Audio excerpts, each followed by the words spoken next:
Hello guys, welcome back to another video. आज की video में आप सबको वेलकम करते हैं और उम्मीद करते हैं आप सब खैरियत से होंगे। और आज हम एक नई वीडियो लेकर आपके सामने हाजिर हुए हैं। और जैसे कि आप जानते हैं कि मेरा नाम है अरसलान और आज हमारे साथ हैं उस्मान और जैन जैन भाई। अच्छा, और आज की हमारी वीडियो का जो टाइटल है वो है जी, why is India building are 200 million dollars per kilometer. किसके लिए कर रहा है? Hyperloop project.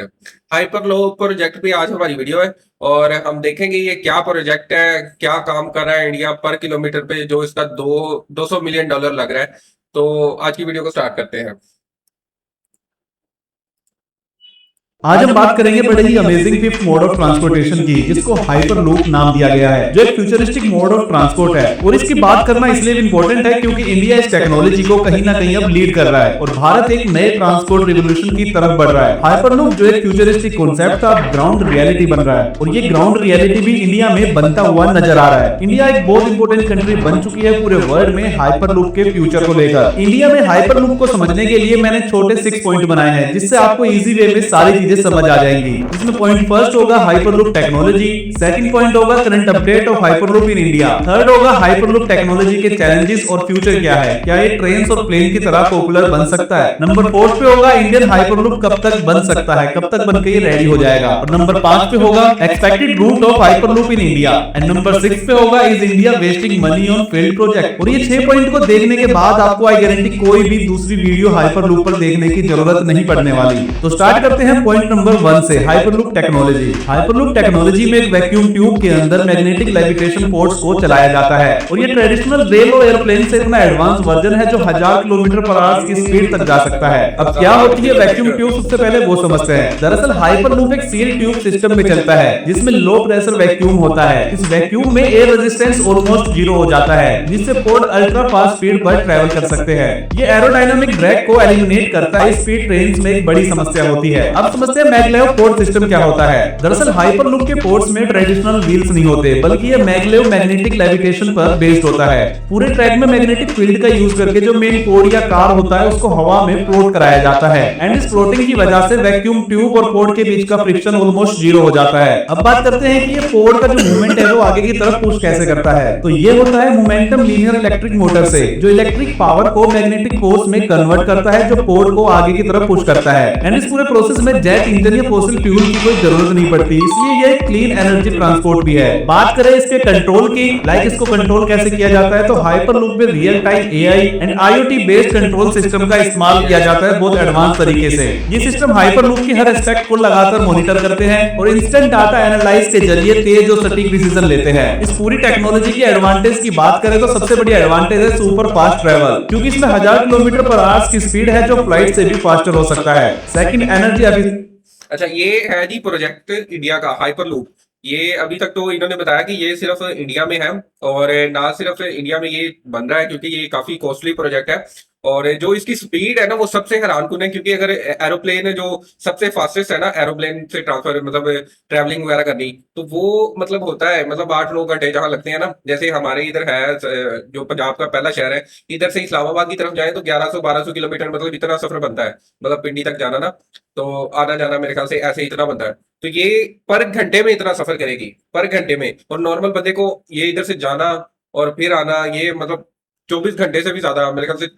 कभी का ट्रेन में जाए तो ट्रेन में तो इधर लग जाते हैं मेरे ख्याल से 32 घंटे भी लग जाते हैं। मैं खुद ये एक्सपेरिमेंट किया है मैंने, तो इतना टाइम लगता है। लेकिन ये जो है ना, ये फास्टेस्ट मोड ऑफ ट्रांसपोर्ट है, ये जो हाइपर लूप है ना। और ये काम इंडिया इस पे काम कर रहा है। अच्छा, इस प्रोजेक्ट से इंडिया को फायदा बड़ा होगा। फायदा वो लाजमन बात है कि वो ये एक जीरो एनर्जी कंजप्शन है, मतलब इसमें कोई भी फ्यूल या किसी भी चीज की जरूरत नहीं है। ये मोटर जो है ये वो मैग्नेटिक तरीके के साथ चलेगी, तो वो इसको मतलब आगे की तरफ पुश करेगा, उसकी स्पीड है। और ये एक एरिया के अंदर चलेगी, मतलब ये जैसे ट्रेन वगैरह चलती है ना, मतलब खुले में हवा या मौसम, तो इसके लिए ये प्रॉपर ये जो पाइप टाइप है ना ये बनेगा, उसके अंदर ये सारा ट्रेवल करेगा। तो इसी पे वो बात करें।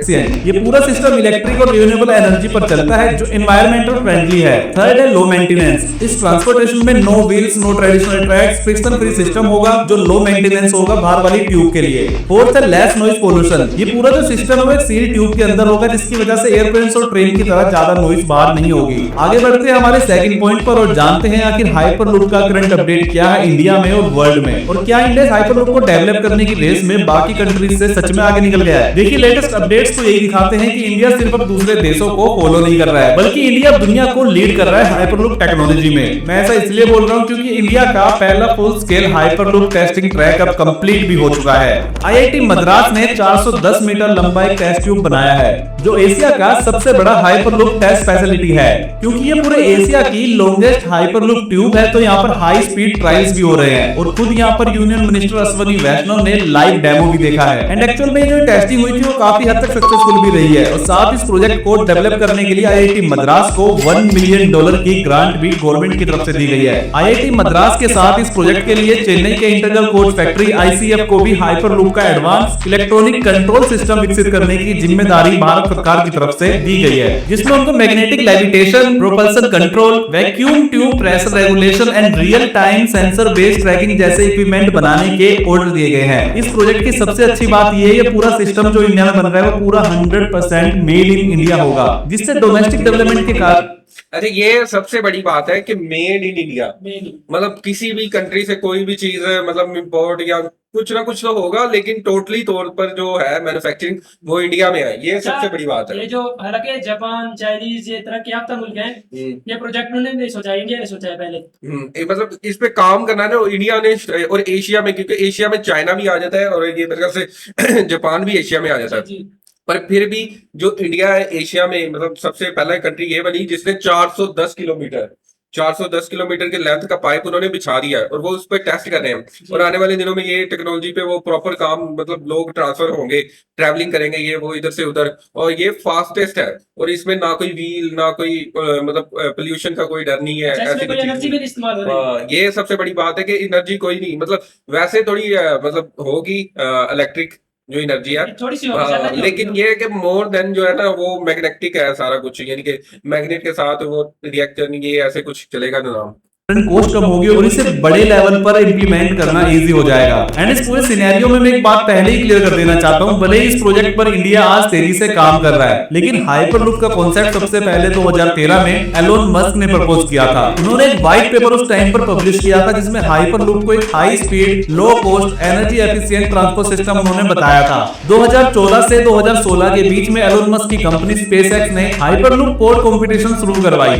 जिसमें दुनिया भर के इंजीनियर्स और यूनिवर्सिटीज ने अपने हाइपरलूप प्रोटोटाइप डेवलप किए थे। उसके बाद 2016 से 2020 के बीच में वर्जिन हाइपरलूप जो पहले हाइपरलूप 1 था उसने लास वेगास यूएसए में पहला अपना फुल स्केल टेस्ट ट्रैक बनाया और सक्सेसफुली टेस्ट भी किया और 2020 में ही वर्जिन हाइपरलूप ने पहली बार ह्यूमन पैसेंजर्स हाइपरलूप टेस्ट भी कंप्लीट किया था जो इस टेक्नोलॉजी की सफलता में एक बड़ी जीत थी। यूएसए के साथ ही अभी तक यूरोप और मिडिल ईस्ट में भी कई हाइपरलूप प्रोजेक्ट प्लान किए जा चुके हैं लेकिन कमर्शियल ऑपरेशन की अभी भी फ्यूचर में ही उम्मीद है। इसके अलावा चाइना भी इस प्रोजेक्ट पर काफी तेजी से काम कर रहा है। बात अगर इंडिया की करें तो इंडिया में भी 2017 में नीति आयोग ने हाइपरलूप को इंडिया में इंप्लीमेंट करने के लिए स्टडी शुरू की थी एंड 2018 में ही वर्जिन हाइपरलूप ने Mumbai Pune hyperloop route propose किया था जिसमें सिर्फ 25 मिनट में ट्रैवल पॉसिबल होने की बात की गई जो नॉर्मल कार या ट्रेन से 4 से 5 घंटे कम था। महाराष्ट्र गवर्नमेंट ने भी इसको काफी सपोर्ट किया था उस टाइम पे। इसके बाद फिर 2019 में वर्जिन हाइपरलूप ने ही मुंबई पुणे प्रोजेक्ट का फिजिबिलिटी स्टडी कंप्लीट किया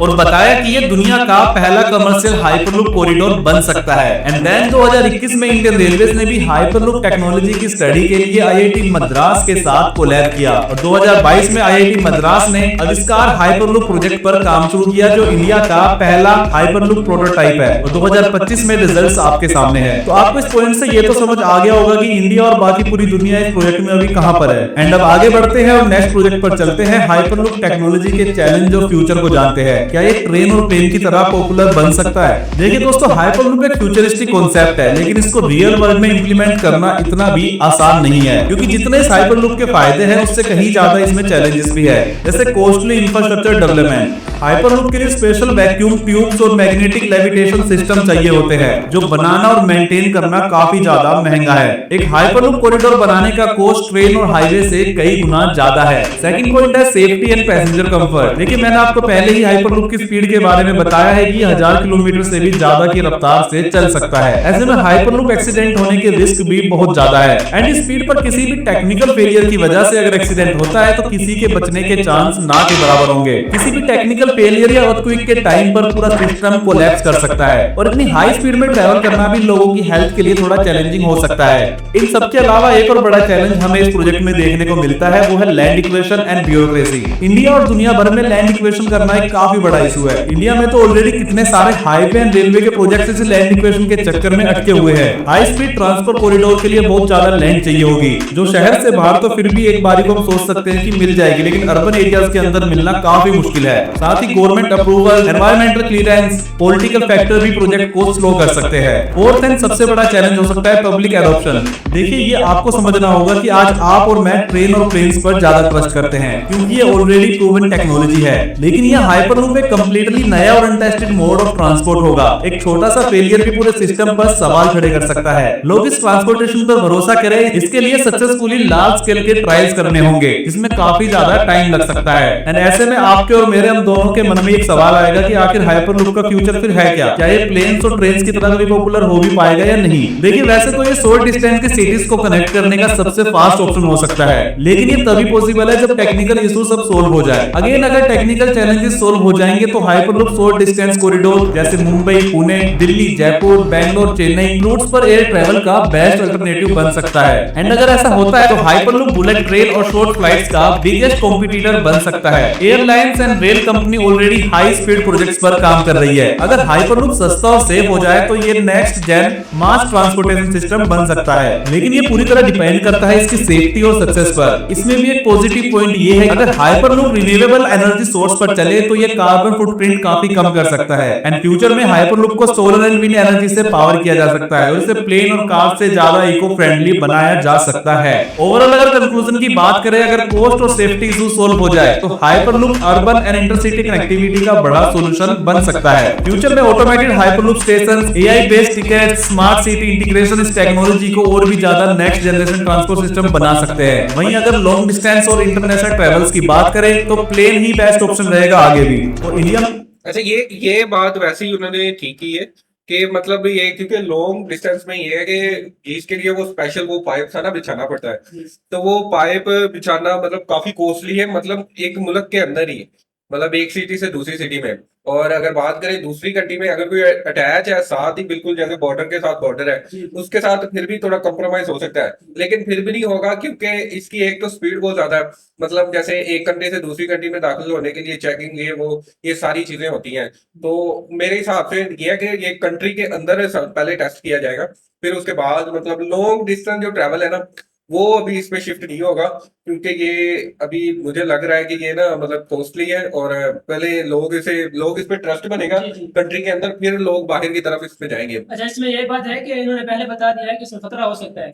खतरा जरूर हो सकता है, क्योंकि वो जैसे वो भाई ने बताया है कि ये मतलब स्पीड इतनी ज्यादा है, और मतलब कोई भी एक्सीडेंट, फॉर एग्जांपल जल्जला, ये वो जो नेचुरल डिजास्टर है ना, उनमें से कोई भी इस पे अफेक्ट कर सकता है, क्योंकि ये एक पाइप के अंदर तो सारा चलना है, तो उस सूरत में इस पे है।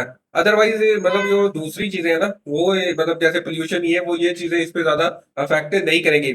और व्हील्स वगैरह और मेंटेनेंस उसने बताया कि काफी कॉस्टली होगी इसकी ना। अच्छा, इसके अलावा जो ये बता रहे हैं ना फ्यूचर इसके, क्योंकि ये फर्स्ट ट्राई है इसकी ना, तो इसे ट्रस्ट करने में से बड़ा टाइम लगेगा, क्योंकि वो जैसे दूसरे मोड्स ऑफ ट्रांसपोर्ट है ना, जी। वो तो ऑलरेडी लोग उन पे ट्रस्ट करते हैं, जैसे रेलवे, हाँ, ये एयरवेज, ये सारी पे ट्रस्ट करते हैं, क्योंकि ये सालों से सफर कर रहे हैं इसमें पहले सफर नहीं हुआ, इसलिए ट्रस्ट करना मुश्किल होगा। ये जैसे लोग ज्यादा से ज्यादा ट्रैवल करेंगे, फिर ही है मतलब ट्रस्ट बनेगा, फिर मतलब लोग इस पे आएंगे। और तो फ्रेंड्स, अभी हाइपरलूप से ज्यादा सस्ती और एक्सेसिबल रहेगी, क्योंकि रेलवे के नेटवर्क को बीट करना इंडिया में अभी किसी भी ट्रांसपोर्टेशन के बस की बात नहीं है दूर दूर तक। अब आगे बढ़ते हैं और जानते हैं 6 पॉइंट, इंडियन हाइपरलूप कब तक बन सकता है। ये प्रोजेक्ट कब तक बन सकता है वो डिपेंड करता है completely government support, funding and technology development पर। अगर सभी चीजें ठीक से चली तो 2035 से 2040 तक हमें जो फर्स्ट कॉरिडोर जो खुद गवर्नमेंट ने प्रपोज किया है 40 से 50 किलोमीटर का, उसकी कंस्ट्रक्शन स्टार्ट होने के चांस है। क्योंकि जिस तरह से अभी न्यूज आ रही है और गवर्नमेंट खुद इस प्रोजेक्ट को लेकर इतना इन्वॉल्व हो रही है, ये सब चीजें इसी तरफ इशारा करती है कि गवर्नमेंट, IIT मद्रास और इंडियन रेलवे सभी इस प्रोजेक्ट को लेकर काफी ज्यादा पॉजिटिव है। अभी जो है ICF चेन्नई हाइपरलूप के लिए इलेक्ट्रॉनिक कंट्रोल सिस्टम डेवलप करेगा और मुंबई पुणे कॉरिडोर पर फिजिबिलिटी स्टडीज और रेगुलेशन अप्रूवल पर काम चलेगा। उसके बाद full scale hyperloop prototype track India में रेडी हो सकता है। देन उसके बाद हाई स्पीड ट्रायल शुरू होंगे जिसमें 500 से 1000 किलोमीटर पर आवर तक स्पीड टेस्ट की जाएगी। एंड यहाँ पर गवर्नमेंट और प्राइवेट प्लेयर्स की फंडिंग की बड़ी जरूरत भी पड़ने वाली है। वो लोग फंडिंग बढ़ाएंगे तभी हाइपरलूप कमर्शियली वायबल हो सकता है। जितनी भी चीजें हमने बाकी पॉइंट्स में डिस्कस की है, अगर वो सभी चीजें एकदम स्मूथली होती रही बिना किसी फंड की कमी के, फिर भी इंडिया को 15 से 20 साल लग जाएंगे इस प्रोजेक्ट को ग्राउंड पर लाने में। अगर बात करें एक्सपेक्टेड रूट्स की जहां पर हाइपरलूप इन फ्यूचर बेनिफिट्स दे सकता है, तो वो है मुंबई पुणे हाइपरलूप जो पहला प्रपोज कॉरिडोर है। एंड इस कॉरिडोर की जो स्टडी है वो महाराष्ट्र गवर्नमेंट और वर्जिन हाइपरलूप ने 2018 में भी की थी। इन दोनों सिटी के बीच में लगभग डिस्टेंस है 150 किलोमीटर का, जिसमें ट्रैवल करने में 3 से 4 घंटे का समय लगता है। एंड अगर हाइपरलूप डेवलप हो जाता है तो ये समय 20 से 25 मिनट का रह जाएगा। दूसरा रूट है दिल्ली जयपुर हाइपरलूप। दिल्ली से जयपुर के बीच में लगभग 270 किलोमीटर का डिस्टेंस है, जिसपे ट्रैवल करने में लगभग 4 से 5 घंटे का समय अभी लगता है। हाइपरलूप में यह समय केवल 30 से 35 मिनट का ही लगेगा। ये रूट इसलिए भी ज्यादा इंपॉर्टेंट है क्योंकि दिल्ली NCR से जयपुर तक काफी लोग डेली ट्रैवल करते हैं। अगर ये प्रोजेक्ट अप्रूव होता है और ये ग्राउंड पे चीजें दिखाई देती है तो टूरिज्म और बिजनेस दोनों को काफी ज्यादा। अरे ये इन्होंने डिस्टेंस बताया और टाइम बताया, और मतलब इसके अलावा इंडिया में ट्रेन्स भी हैं। मतलब ट्रेन्स वो जैसे हमने कवर की है, वो क्या नाम था उसका, विमत, क्या नाम था, नमो भारत है, उसकी भी स्पीड बहुत ज्यादा थी। और वो भी बताया उन्होंने कि 2 घंटे से ज्यादा जो सफर है ना वो 1 घंटे से कम करती है। अच्छा, इसके अलावा जो उन्होंने टाइम बताया है कि इतने साल लगेंगे, तो क्या इंडिया इतने पैसे वो कर लेगा? वो जरूर कर लेगा, क्योंकि इंडिया की जो डेवलपमेंट है ना वो मैन्युफैक्चरिंग, जैसे इंडिया काफी चीजों में आगे बढ़ रहा है, तो लाजमन बात है कि लोग मतलब जैसे जैसे तरक्की कर रहे हैं तो वो टैक्स ये सारा सिस्टम चलेगा। अच्छा, ये बात है जैसे हमारे पिछली वीडियो में बनाई है ना, उसमें भी हमने देखा कि इंडिया काफी तरक्की कर गया। मुंबई एयरपोर्ट से इधर सब तरक्की की है इसने। हाँ, अच्छा, इंफ्रास्ट्रक्चर में इंडिया वाकई काफी मतलब कुछ हिस्टोरिकल है जो मारते हैं, लेकिन जो इंडिया कुछ बना रहा है वो भी अच्छी खासी बना रहा है और उनपे अच्छा खासा मतलब निजाम है उनका। ये जैसे हाइड्रोजन बसे, ये वो काफी चीजें हमने देखी है, कवर की हैं। अच्छा, इसके अलावा आप ये देखिए टाइम कितना बचा रही है। हाँ, 5 घंटे वाला सफर 35 मिनट में। अच्छा, ये जो है ना टेक्नोलॉजी का फायदा ही तब होता है कि टेक्नोलॉजी आपका टाइम भी बचाए। टाइम पैसे तो जो लगते हैं, पर यह है कि आपका टाइम बचेगा, फिर ही आप मतलब ये है जिधर आप 2 घंटे जा रहे हो उधर आधे घंटे में पहुंचोगे। तो ये है कि इंसान थकता कम है, फिर एनर्जी उसकी सेव रहती है, अपनी वो और काम में लगाता है ये वो। और ये जो इन्होंने ये बताया ना, इसमें AI का भी यूज उन्होंने कहा है कि ज्यादा होगा, क्योंकि अगर ये 2035 या 40 में आएगा तो मुझे लग रहा है कि ये उस टाइम पे अभी AI इतना इन्वॉल्व हो रहा है हर चीज में, तो 2035-40 में मुझे लग रहा है ये टोटली AI पे ही चलेगा, है ना। ये इसके स्टॉप्स ये वो सारा कवर AI करेगा। तो देखते हैं बाकी 2040 में ये पब्लिक बताएगी कि क्या इंडिया पूरा कर सकेगा या नहीं कर सकेगा। हाँ, अगर ये इंडिया में किसी सिटी में, जैसे इन्होंने बताया कि कुछ सिटी में ये इम्प्लीमेंट हो रहा है, जैसे 410 किलोमीटर, तो ये किसी ने अगर इसको देखा है, इस प्रोजेक्ट को देखा है, मतलब लाइव देखा है, तो वो बता सकता है कमेंट सेक्शन में कि कैसा है, उसको क्या लगता है, इसके बारे में उनकी क्या राय है, ये जरूर बताइएगा। फायदा होगा। थर्ड कॉरिडोर है बेंगलुरु चेन्नई हाइपरलूप। इन दोनों सिटी के बीच में लगभग 350 किलोमीटर का डिस्टेंस है। एंड करंट ट्रैवल टाइम की बात करें तो 6 से 7 घंटे ट्रेन से और 1 घंटा फ्लाइट से लग सकता है। एंड हाइपरलूप इस टाइम को 40 से 45 मिनट तक कर सकता है। इसके बाद दिल्ली लखनऊ रूट पर भी हाइपरलूप ऑपरेशन कर सकते हैं। हैदराबाद बेंगलुरु जैसे काफी इंपोर्टेंट रूट है जिसको हाइपरलूप का बेनिफिट मिल सकता है। लेकिन अगर फ्यूचर में हाइपरलूप सक्सेस रहा तो बहुत हाई चांस है कि पहला रूट मुंबई पुणे का ही होगा। अब आगे बढ़ते हैं और जानते हैं हमारा लास्ट पॉइंट जो है इस India wasting money on A failed project. Wasting of money समझने से पहले आपको ये समझना जरूरी है कि आखिर हाइपरलूप में खर्चा कितना आता है। देखिए, हाइपरलूप एक बहुत ज्यादा कॉस्टली टेक्नोलॉजी है जिसको बनाने में 75 मिलियन से $100 मिलियन पर किलोमीटर का खर्च आ सकता है। वैक्यूम ट्यूब्स का कंस्ट्रक्शन और मेंटेनेंस वाकई काफी महंगा होता है। साथ ही मैग्नेटिक लेविटेशन सिस्टम भी काफी एक्सपेंसिव है। हो सकता है पहले फेज में हाइपरलूप का टिकट बुलेट ट्रेन और फ्लाइट से भी ज्यादा महंगा हो, लेकिन अगर एक बार इंफ्रास्ट्रक्चर बन गया तो हाइपरलूप इलेक्ट्रिसिटी पर चलेगा, जो ट्रेन और फ्लाइट से सस्ता हो सकता है। ओवरऑल स्टार्टिंग में हाइपरलूप को बनाना कहीं से भी हमें कॉस्ट एफिशिएंट नहीं लगता, एंड इसको बनाने और इंप्लीमेंट करने से कहीं ज्यादा पैसा तो इस प्रोजेक्ट के R&D में लगने वाला है। अभी अगर बात करें तो 2.5 बिलियन US$ की मार्केट है हाइपरलूप के ओवरऑल वर्ल्ड के अंदर, और ये 2031 तक $24 बिलियन तक पहुंच सकती है। मेरे पर्सनल ओपिनियन में R&D पर पैसा लगाना कोई वेस्ट ऑफ मनी बिल्कुल नहीं है, क्योंकि आज हाइपरलूप ग्राउंड रियलिटी बन सकता है, इसमें कोई बड़ी बात नहीं है। क्योंकि एक टाइम पर किसी ने ट्रेन और प्लेन को भी इसी तरह बनाया होगा जो आज इतने सक्सेसफुल है, लेकिन कुछ देश आज हाइपरलूप को फेल कंसीडर करते हैं, जिसके पीछे कुछ वैलिड रीजन है, जैसे हाई कॉस्ट। अमेरिका और यूरोप में हाइपरलूप बनाने के लिए हजारों करोड़ रुपए की जरूरत थी, जो इसे इकोनॉमिक पॉइंट ऑफ व्यू से रिलायबल नहीं बना पाया। दुनिया में अब तक किसी भी कंट्री ने हाइपरलूप को सफलतापूर्वक इंप्लीमेंट भी नहीं किया है। वर्जिन हाइपरलूप ने भी अपने पैसेंजर ट्रांसपोर्ट प्लान को कैंसिल कर दिया है, और वो भी अब सिर्फ कार्गो हाइपरलूप पर फोकस कर रहे हैं। वैक्यूम ट्यूब में छोटी सी लीकेज भी पूरे सिस्टम को फेल कर सकती है, एंड इंडिया जैसे क्लाइमेट में इसका मेंटेनेंस करना और भी ज्यादा डिफिकल्ट होगा। तो ये कुछ पॉइंट्स है जिसकी वजह से लोग इसको फेल कंसीडर करते हैं, लेकिन इन सब के बावजूद भी इंडिया लगातार इसकी रिसर्च में पैसा लगा रहा है, एंड 50 किलोमीटर के हाइपरलूप को प्लान कर रहा है। ऐसे में कुछ भी कहना अभी मेरे हिसाब से जल्दबाजी होगी, क्योंकि एक तरह से हम एक नई टेक्नोलॉजी को ट्राई कर रहे हैं और यह इन्वेस्टमेंट में रिस्क तो काफी ज्यादा है, लेकिन अगर हम इसको बनाने में सक्सेस हो गए तो इंडिया के लिए ग्लोबली सबसे बड़ी अचीवमेंट होगी। यहाँ कुछ लोग ये भी आर्ग्यू कर सकते हैं कि इंडिया को अपने एग्जिस्टिंग इंफ्रास्ट्रक्चर पर खर्च करना चाहिए ताकि उसको बेहतर बनाया जा सके। बाकी दोस्तों आप लोग बताइए कि इंडिया को इस प्रोजेक्ट में पैसा इन्वेस्ट करना सही है या गलत है, या फिर ये सिर्फ हाइपरलूप एक वेस्ट ऑफ मनी प्रोजेक्ट है। तो दोस्तों ये थी आज की वीडियो, और जिसमें हमने प्रॉपर तौर पर देखा कि इसके बेनिफिट्स क्या है, डिसएडवांटेज क्या है, और लोगों की क्या राय है इसमें। तो अक्सर अक्सर जो यही है कि मोस्टली जो मतलब चीज हमने देखी ना इसमें, वो ये है कि ये बहुत ही ज्यादा कॉस्टली प्रोजेक्ट है। मतलब जैसे अमेरिका जैसे देश है वो भी इस पे उस तौर पर पैसा नहीं खर्च कर रहे जो अभी जो, क्योंकि जैसे बताया भाई ने कि 2013 में एलोन मस्क ने ये मतलब ये टेक्नोलॉजी इंट्रोड्यूस की, ये वाली ना, कि उन्होंने इस पे रिसर्च की, आर्टिकल लिखा ये वो। तो हालांकि इतने वो दुनिया के अमीर तरीन शख्स हैं, रिचेस्ट बंदे हैं, तो उनकी कंट्री भी स्टेबल है काफी, लेकिन फिर भी वो अभी उस तौर पर उस पर काम नहीं करे। मतलब उन्होंने काम पेंडिंग में रखा है, या जिस तरह भी बंद किया हुआ है, जो भी किया जो मसला होगा, पैसों का कुछ भी होगा, ये वो, या खर्च नहीं करना चाह रहे इस पे, क्योंकि इस पे जो है ना सारा सिस्टम, वो देखे एक तो ये जो इसका इंफ्रास्ट्रक्चर है ना हाइपरलूप का, जैसे पाइप ये वो ये सारी टेक्नोलॉजी है वो तो बाय करनी। इसके अलावा कह रहे थे कि जैसे जो विलेज एरिया ना, उधर जो इसके लिए एक प्रॉपर जमीन चाहिए।